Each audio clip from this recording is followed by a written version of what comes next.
მუსიკალური ბათუმი 2025-ის ფარგლებში გონიოს ციხის ტერიტორიაზე ანზორ ერქომაიშვილის სახელობის საქართველოს ხალხური სიმღერის ანსამბლ „არქვის“ კონცერტი გაიმართა. ანსამბლის მსმენელის წინაშე მრავალფეროვანი პროგრამი და საინტერესო ნომრები წარსდგა. საღამო ფოლკლორისტისა და ხელოვნების დამსახურებული მოღვაწის ანზორ ერქომაიშვილის ხსოვნას მიეძღვნა.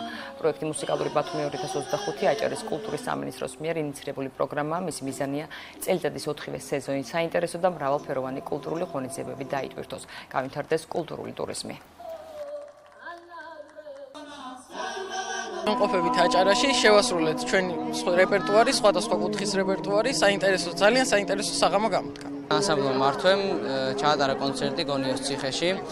ანსამბლ მართვემ შეასრულა სხვადასხვა კუთხის, სხვადასხვა განსხვავებული სიმღერები.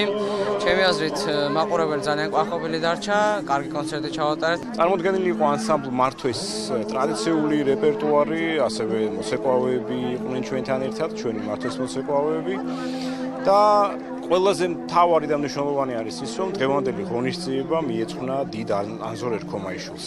ჩვენ რა თქმა უნდა კვლავ დავბრუნდებით აჭარაში და სხვადასხვა ადგილას ჩვენს ულამაზეს აჭარაში გავმართავთ სოლო კონცერტებს. დღევანდელი საღამო ის იყო ძალიან გულში ჩამწდომი, ძალიან სულიერებით გაჟღეთილი და აქ იყო ანზორ ერქომაიშვილი დღეს, მისი გამგრძელებლები, მისი საქმის გამგრძელებლები, ეს არის საოცრება, რასაც მე მოусმინე დღეს კიდევ ერთხელ.